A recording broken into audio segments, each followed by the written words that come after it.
Sir लेकिन Ashwini sir, मैं एक सुपर हीरो हमारे साथ और हैं, आइए सर इस तरफ, मैं उनको आपके पास खुद लेकर आऊंगा और इन्होंने वो कैंपेन चलाया सेल्फी विद डॉटर। जोरदार तालियां। बिटिया आइए, आप भी आइए, कम कम। बहुत अच्छा। इन्होंने सर ये जो कैंपेन चलाया और ये इनकी बेटियां, प्लीज इधर खड़े हो, बताइए सर हमें थोड़ा अपने बारे में। जी, मेरा नाम सुनील जागलान है और मैं हरियाणा के जिंद जिले के बीबीपुर गांव का सरपंच रहा हूं और टीवी 9 देखने वाले सभी दर्शकों को मेरी तरफ से राम राम। तो हरियाणा वालों की राम राम स्वीकार करें।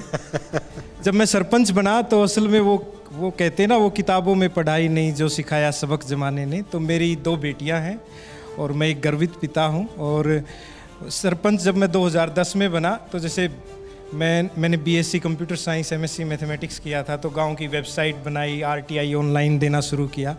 लेकिन वो किए गए प्रयोग कभी भी दूर तक नहीं पहुंच सके। और बेटी बचाओ के बारे में हम कन्या भ्रूण हत्या रोकने के लिए वर्ष 2012 से प्रयास कर रहे थे, लेकिन सरकारों तक पहुंच नहीं पाते थे। ऐसा ही एक प्रयोग मैंने सेल्फी ले रहे, जो सलमान खान का गाना है, जब मैं वो सुन रहा था, मेरी बेटी सेल्फी ले रही थी, तो मैं सोच रहा था कि नया प्रयोग क्या करूँ।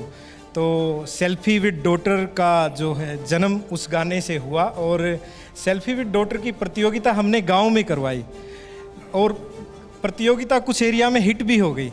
लेकिन फिर पता नहीं कैसे कि हमारे देश के माननीय प्रधानमंत्री नरेंद्र मोदी जी का जो ध्यान है, उनका देखने का लेंस पता नहीं ऐसा सूक्ष्मदर्शी लेंस रखते हैं कि दूर सुदूर के एक गाँव के, एक छोटे से गाँव के सरपंच के बारे में उन्होंने पता किया और उसको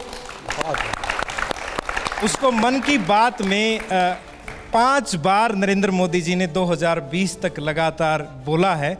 और आप मानिए कि हरियाणा की जिस धरती को सिर्फ इसलिए जाना जाता था, पानीपत आप सभी ने सुना होगा, 3 लड़ाइयाँ हुई, वो हार गए, वो जीत गए। प्रधानमंत्री मोदी ने देश की सबसे महत्वपूर्ण 4थी लड़ाई के लिए हमारी हरियाणा की धरती और वो भी पानीपत को चुना। और आप मानिए कि मन की बात से लगातार बेटियों के बारे में बोलकर, लगातार सेल्फी विद डॉटर के बारे में बोलकर और बेटी बचाओ बेटी पढ़ाओ के उद्देश्य को ज़मीनी स्तर पर उतारने के कारण आज हम कह सकते हैं कि हमारा देश जो है पानीपत की 4थी लड़ाई जीतने जा रहा है। फोन है आपके पास? फोन है आपके पास?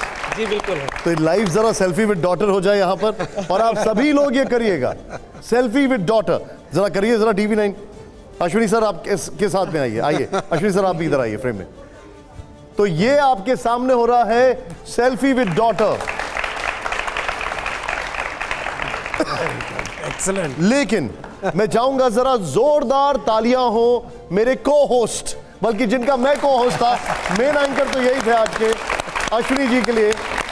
एक बहुत ही अच्छा, एक बहुत ही शानदार इनिशिएटिव। लेकिन सर मुझे एक चीज जो है बार बार जो मैं देख रहा हूं वो ये है, किसी को भी बता के उसकी तारीफ नहीं होती है, एकाएक उसकी तारीफ होती है और वो खुद हक्का बक्का रह जाता है। और ये अपने आप में एक काबिल तारीफ चीज है। आपका बहुत बहुत शुक्रिया, बहुत धन्यवाद। आप ये एक बहुत अच्छा इनिशिएटिव है और टीवी 9 ने आपके सामने इसकी पूरी डिटेलिंग भी रखी। बहुत बहुत शुक्रिया आप सभी का, thank you very much sir. जी बताइए बताइए। जब हम महिलाओं के लिए काम करते हैं ना, तो हमें दिल से करना चाहिए। जैसे कितने प्रतिशत लोग आज के दिन, लड़के और लड़कियां, माँ और बहन की गालियां जो हैं सामान्य हास्यपूर्ण तरीके से कहते हैं। मैं पिछले दिनों से करीबन 6 साल से गाली बंद घर अभियान करके चला रहा हूं। क्या बात है। और प्रधानमंत्री जी का मुझे पता चला कि वो अच्छी चीज़ों को तुरंत ले लेते हैं, तो मैंने एक पोस्ट कार्ड कैंपेन चला रखा है। तो जब भी मुझे कुछ करना हो ना, तो मैं, थैंक यू सर, आपने इतना अच्छा रेलवे का नेटवर्क बनाया कि मैं कश्मीर से लेके महाराष्ट्र तक बड़ी आसानी से घूम पाता हूँ। और ये बच्ची क्या लेके आई है? ये अभी इसने राष्ट्रपति भवन में थे, तो इसने अपने इसकी जो स्टैंप है वो मेक माई स्टैंप, जो भारत की योजना है, बहुत अच्छा, उससे तैयार करवाई। तो हमने गाली बंद घर जो है वो शुरू किया और प्रधानमंत्री जी को लिखा। और अभी आपने सुना होगा कि प्रधानमंत्री जी ने 15 अगस्त को जब सुझाव मांगे थे कि देशवासी सुझाव दें, तो हमने कहा सर ये बहुत ज़रूरी है, क्योंकि हमारे पेट के भोजन के बाद है ना, जो दिमाग का भोजन है वो थोड़ा सा ख़राब हो गया है, और ख़ासकर हम पुरुषों का और कुछ लड़कियों का भी। इसलिए माँ और बहन की गालियाँ कभी ना दे, ये ज़रूरी है। सेल्फी विद डॉटर का मकसद सिर्फ एक सेल्फी क्लिक करना नहीं है। सेल्फी विद डॉटर का मकसद है कि उनके चेहरे पर परमानेंट स्माइल आए, और वो तब आएगी जब उनकी एजुकेशन, उनकी हेल्थ, उनकी फाइनेंशियल इंडिपेंडेंस और उनकी जो खुद के ऊपर खुद की स्वीकार्यता है, जब वो बढ़ेगी। आपने बहुत अच्छा इनिशिएटिव लिया है। बहुत बहुत शुक्रिया आप सभी का।